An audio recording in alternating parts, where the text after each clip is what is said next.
دلوں کو جوڑنے، سچ کو ابھارنے اور امت کو جگانے کا پیغام۔ Aqsa T V. الحمد للہ رب العالمین والصلاة والسلام علی سید الانبیاء والمرسلین، اما بعد۔ معزز ناظرین کرام، اسلام ایک ایسا مکمل ضابطۂ حیات ہے جو زندگی کے ہر پہلو میں حقوق و فرائض کی تعلیم دیتا ہے۔ آج ہم جس اہم اور نظر انداز کیے جانے والے موضوع پر گفتگو کرنے جا رہے ہیں وہ ہے میزبان کے حقوق۔ ہم اکثر مہمان کے حقوق سنتے اور بیان کرتے ہیں، مگر کیا کبھی یہ سوچا کہ جس نے ہمیں اپنے گھر بلایا، عزت دی، سہولت دی، وقت دیا، اس میزبان کے بھی کچھ حقوق ہیں۔ اسلام توازن کا دین ہے، یہاں ہر حق کے ساتھ ایک ذمہ داری بھی جڑی ہوئی ہے۔ میزبان کون ہے؟ میزبان وہ شخص ہے جو اپنے گھر میں ہمیں جگہ دیتا ہے، اپنی مصروفیات چھوڑ کر ہماری خاطر تواضع کرتا ہے، اپنی حیثیت کے مطابق ہماری عزت افزائی کرتا ہے۔ ایسا شخص احترام کا مستحق ہے۔ پہلا حق، میزبان کی نیت اور استطاعت کا احترام۔ مہمان پر لازم ہے کہ میزبان کی مالی اور گھریلو حالات کو سمجھے، ایسے توقعات نہ رکھے جو میزبان کے لیے بوجھ بن جائے۔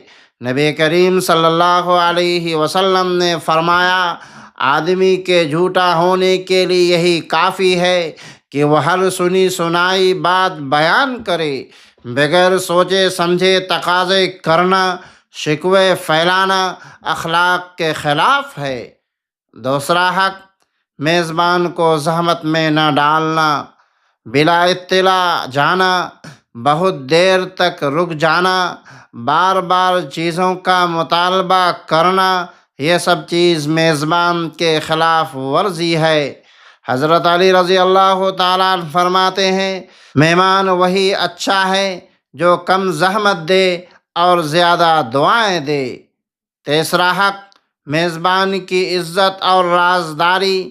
گھر کے معاملات باہر بیان نہ کیے جائیں، میزبان کی کمزوریوں پر تبصرہ نہ کیا جائے، اس کے گھر کا مذاق نہ بنایا جائے۔ قرآن کہتا ہے، یا ایمان والو ایک دوسرے کا مذاق نہ اڑاؤ۔ چوتھا حق، میزبان کے وقت کا خیال۔ غیر ضروری باتوں میں وقت ضائع نہ کیا جائے، میزبان کی مصروفیت کو سمجھا جائے، جب واپسی کا وقت ہو تو خود پہل کی جائے، یہ اعلیٰ اخلاق کی علامت ہے۔ پانچواں حق، میزبان کی دی ہوئی چیزوں پر شکر۔ چاہے سادہ کھانا ہو، معمولی انتظام ہو، دل سے شکر ادا کرنا چاہیے، کیونکہ نبی کریم صلی اللہ علیہ وسلم نے فرمایا، جو لوگوں کا شکر ادا نہیں کرتا وہ اللہ کا بھی شکر گزار نہیں ہوتا۔ چھٹا حق، میزبان کے لیے دعا۔ مہمان کی سب سے خوبصورت ادائیگی دل سے دعا، زبان سے اچھے کلمات۔ نبی کریم صلی اللہ علیہ وسلم جب کسی کے یہاں کھانا تناول فرماتے تو دعا دیتے، اللہم بارک لہم فیما رزقتہم۔ ایک بزرگ فرماتے ہیں کہ میں اس مہمان کو کبھی نہیں بھول سکتا جو میرے گھر آیا، کم بولا، کم کھایا، وقت پر رخصت ہوا اور جاتے جاتے مجھے دعا دے گیا۔ وہ میرے دل پر احسان کیا۔ یہی اصل تہذیب ہے۔ آج کا المیہ یہ ہے کہ آج مہمان بن کر حکم چلایا جاتا ہے، میزبان کو ملازم سمجھا جاتا ہے، پھر شکایتیں اور باتیں پھیلائی جاتی ہے کہ یہ سب اخلاق اسلامی کے خلاف ہے۔ معزز ناظرین کرام، یاد رکھیے، مہمان بننا آسان ہے مگر اچھا مہمان بننا مشکل۔ جو شخص میزبان کے حقوق ادا کرتا ہے وہ دراصل انسانیت کا حق ادا کرتا ہے اور اللہ کی رضا حاصل کرتا ہے۔